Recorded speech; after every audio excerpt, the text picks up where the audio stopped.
বলছেন, আসসালামু আলাইকুম শেখ ওয়ালাইকুম সালাতুল্লাহ। একটি লিঙ্ক দিয়েছেন, তারপরে বলছেন উপরোক্ত লিঙ্কে একটি রুকিয়া পেপারের প্যাকেট বিক্রির প্রচারণা চলছে, যেখানে বলা হচ্ছে যে সে কাগজ পানিতে ভিজিয়ে গোসল করা বা পান করার মাধ্যমে সেহেরের চিকিৎসা করা যায়।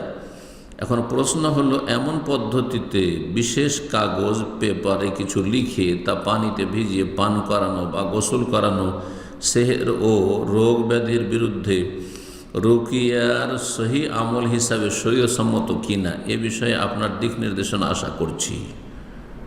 এটি রাসূলুল্লাহ সাল্লাল্লাহু আলাইহি ওয়াসাল্লাম থেকে প্রমাণিত নয়, কোনো সাহাবী থেকে প্রমাণিত নয়, কোনো তাবেঈ থেকে প্রমাণিত নয় যে একটা দোয়া লিখলাম, হ্যাঁ, রব্বি আন্নী মাসানিয়াদ দুররু ওয়া আনতা আরহামুর রাহিমিন, অথবা লা ইলাহা ইল্লা আনতা সুবহানাকা ইন্নী কুনতু মিনাজ জালিমিন, অথবা আসারুল্লাহ আল-আযীম রাব্বাল আরশিল আযীম আন ইয়াশফিয়ানি আও ইয়াশফিয়াক। এইভাবে যে কোনো শেফার আরোগ্যের দোয়া বা আয়াত লিখে কোনো পাত্রে অথবা কাগজে, আর তারপরে সেটা ধুয়ে গোসল করিয়ে দিলাম, আর সেটা ধুয়ে পানিটা পান করে নিলাম বা পান করিয়ে দিলাম, আর বললাম যে এই রোগ ভালো হবে সেই রোগ ভালো হবে, এটি সুন্নাহর চাইতে বেদাতের কাছাকাছি, সুন্নাহর চাইতে বেদাতের কাছাকাছি।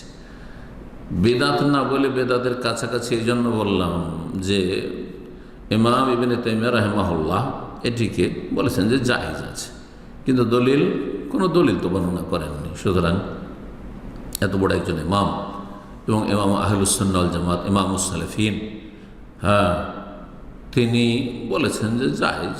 সুতরাং কেউ যদি মনে করে যে এটা করব, তার ফতোয়ার ভিত্তিতে করতে পারে, কিন্তু এটি সুন্নাহ নয় বা সুন্নাহ দ্বারা প্রমাণিত নয়।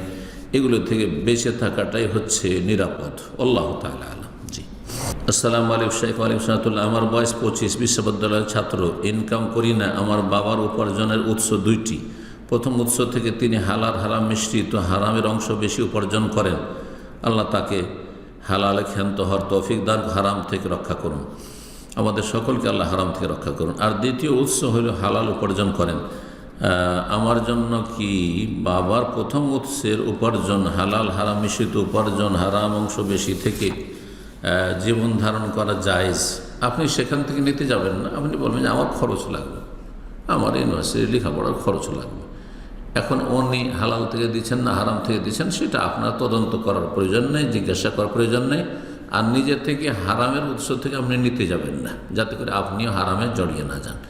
আর আপনার অধিকার রয়েছে, আপনার বাবার উপর যেহেতু নির্ভরশীল, আপনি সেই ফ্যামিলিতে আছেন, আপনি এখনও কাজে লাগেননি, শুধু আপনি আপনার নাফাকা সুকনা, আপনার ভরণ পোষণ খরচ খরচা লেখাপড়ার নিতে পারবেন। কোথা থেকে দিচ্ছেন তিনি জবাব দেবেন। যদি হারাম থেকে দেন রবের কাছে তিনিই জবাবদিহিতা করবেন, আপনার জন্য হালাল। কিন্তু আপনি যদি বলেন যে না, আপনি আপনার ওই যে ব্যবসা, হারাম ব্যবসাটা আছে, যেটা হারাম মিক্সচার আছে, সেখান থেকে আমি পয়সা নিয়ে গেলাম সেই ক্যাশ থেকে, তখন আপনার জন্য হারাম হবে। কেন আপনি স্বেচ্ছায় আপনি হারাম থেকে নিতে যাবেন বা হারামের সংমিশ্রণ যেখানে আছে সেখান থেকে নিতে যাবেন? এটা থেকে বাঁচবেন, জায়েজ নয় আপনার জন্য এটি।